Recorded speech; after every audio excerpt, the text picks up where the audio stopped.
اعوذ باللہ من الشیطان الرجیم بسم اللہ الرحمن الرحیم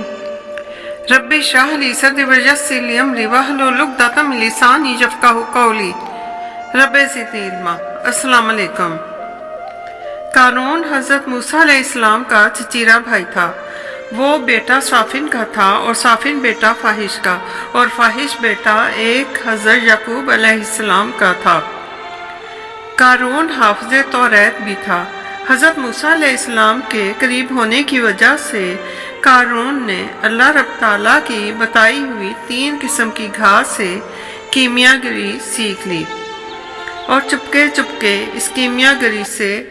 سونا اور چاندی بناتا رہا اور پھر بے حساب سونا اور چاندی اکٹھا کر لیا، اور جب قارون نے بے حساب مال و دولت جمع کر لیا تو حضرت موسیٰ علیہ السلام کی نافرمانی کرنے لگا، اور پھر موسیٰ علیہ السلام کی قوم 2 گروہوں میں بٹ گئی۔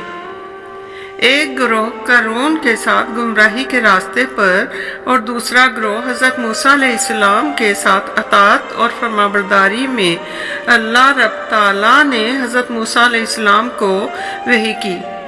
کہ قارون کو کہہ دو کہ وہ اپنے مال میں سے زکوٰۃ ادا کرے اور اس حساب سے ادا کرے کہ 1000 دینار میں سے 1 دینار فقراء اور مساکین کو دے، اگر نہ دے گا تو وہ گناہگار ہوگا۔ حضرت موسیٰ علیہ السلام نے اللہ رب تعالیٰ کا پیغام قارون کو پہنچایا تو قارون نے اپنے مال کے مطابق حساب لگا کر دیکھا تو بہت روپیہ اس کے مال میں سے زکوٰۃ نکلتی تھی۔ یہ سب معلوم کر کے اس کے دل نے چاہا کہ ہم اپنے مال کی زکوٰۃ ادا کریں۔ پھر قارون بولا کہ اے موسیٰ علیہ السلام، میں زکوٰۃ دوں یا نہ دوں، تم کو اس سے کیا واسطہ ہے؟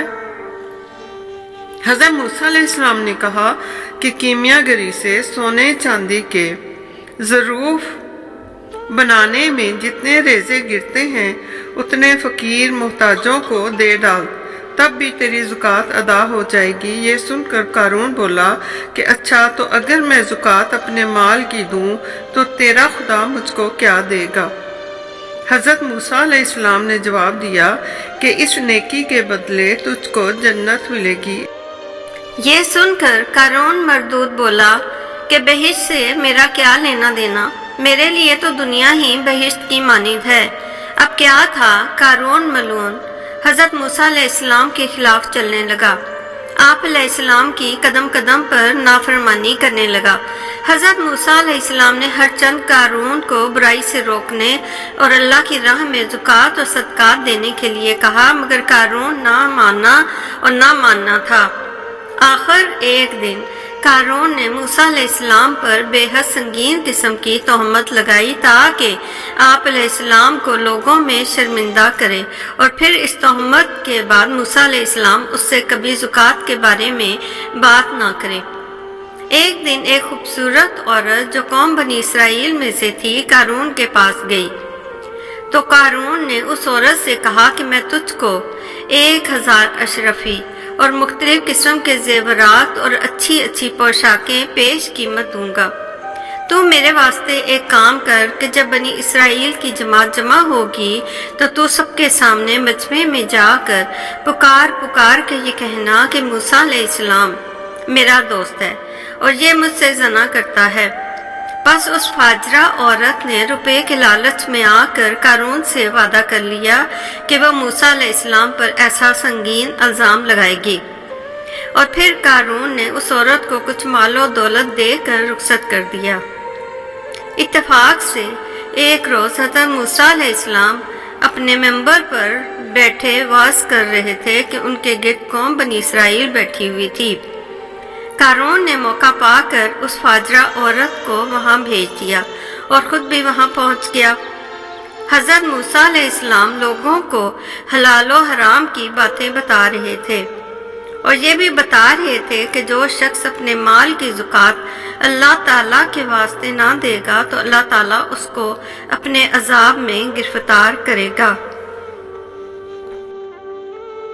اور یہ بھی کہ اللہ تعالیٰ اس سے مال کا مواخذہ لے گا، یعنی کہ اس سے مال کا حساب لیا جائے گا، اور جو شخص زنا کرے گا اس کی سزا سنسار کر دینا ہے، اور ایسے انسان کے ساتھ دنیا میں بھی یہ سزا ہے اور آخرت میں بھی یہی سزا ہوگی۔ غیر یہ کہ حضرت موسیٰ علیہ السلام اپنی قوم کے لوگوں کو دین کی باتیں بتا رہے تھے کہ قارون مردود نے آپ علیہ السلام کے پاس جا کر بھری جماعت کے سامنے کہا، اے موسیٰ علیہ السلام، اگر تم نے زنا کیا ہوگا تو تمہاری کیا سزا ہے؟ حضرت موسیٰ علیہ السلام نے اس کو جواب دیا کہ اگر میں ایسا کروں تو مجھے بھی سنسار کیا جائے۔ قارون بولا کہ البتہ تم نے زنا کیا ہے، اور میں اس بات کا گواہ ہوں، اور میرے پاس اس بات کا گواہ موجود ہے، جیسا کہ ارشاد باری تعالیٰ ہوا کہ اے لوگوں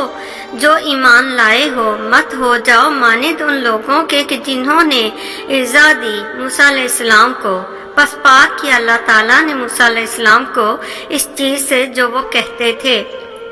اور وہ اللہ تعالیٰ کے نزدیک بڑا آبرو والا تھا۔ اے ایمان والو، اللہ تعالیٰ سے ڈرتے رہو اور بات ہمیشہ سیدھی کیا کرو۔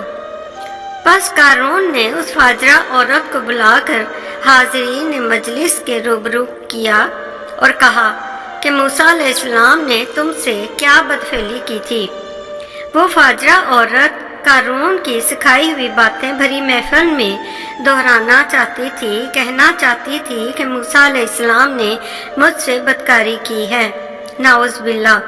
مگر وہ کچھ بول نہ پائی، گویا کہ رب تعالیٰ نے اس عورت کا دل جھوٹی بات سے پھیر دیا۔ وہ عورت بولی کہ پس کہا اس نے بھری محفل میں، اے نیک مرد موسیٰ علیہ السلام، تو پاک ہے، اور جو کچھ قارون کہتا ہے وہ جھوٹ ہے اور بہتان ہے، اور میں اللہ تعالیٰ سے ڈرتی ہوں جھوٹ بات کہنے سے۔ حضرت موسیٰ علیہ السلام نے اس بات کو سنا تو بے حد حیرت زدہ اور پریشان ہوئے، شدت غم سے غش کھا کر اپنے ممبر سے گر پڑے۔ فوراً حضرت جبرائیل علیہ السلام نے آ کر آپ علیہ السلام کو اپنی گود میں اٹھا لیا، اور پھر آپ علیہ السلام کو ہر طرح سے تسلی و تشفی دیتے رہے، اور پھر کہا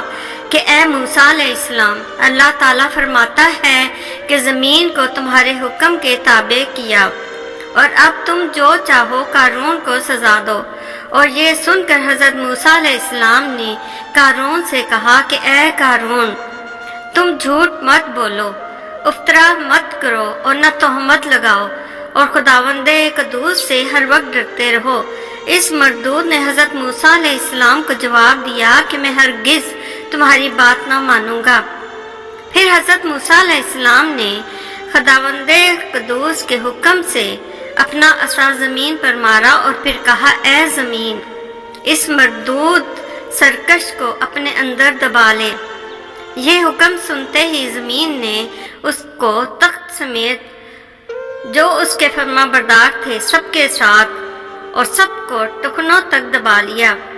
اس کے بعد وہ لوگ سب کے سب حضرت موسیٰ علیہ السلام سے فریادیں کرنے لگے، اے موسیٰ علیہ السلام، ہم کو اس سے خلاصی دے، کبھی ایسا نہ کہیں گے۔ قارون بولا کہ میں اور میرے ساتھ کے لوگ کبھی بھی آئندہ ایسی بات نہ کریں گے اور نہ ہی کہیں گے، اے موسیٰ علیہ السلام مجھ کو خلاصی دے۔ پھر حضرت موسیٰ علیہ السلام نے غصے سے زمین سے کہا کہ اے زمین، ان کو تو زانوں تک دبا لے۔ ایک روایت میں آیا ہے کہ اس مردود نے حضرت موسیٰ علیہ السلام سے 70 مرتبہ معافی مانگی اور اپنے اعمال سے توبہ کی، اور حضرت موسیٰ علیہ السلام ہر مرتبہ زمین کو غصے سے کہتے اے زمین دبا لے، یہاں تک کہ زمین نے ان کو کاندھوں تک دبا لیا۔ جب موسیٰ علیہ السلام کے بھائی ہارون علیہ السلام نے ان لوگوں کو عذاب الہی میں مبتلا دیکھا تو وہ اپنے بھائی موسیٰ علیہ السلام سے کہنے لگے کہ اے میرے بھائی موسیٰ علیہ السلام، قارون تو ہماری برادری میں سے ہے، اور جو تقصیر اس نے کی ہے اس سے درگزر کر لیجئے۔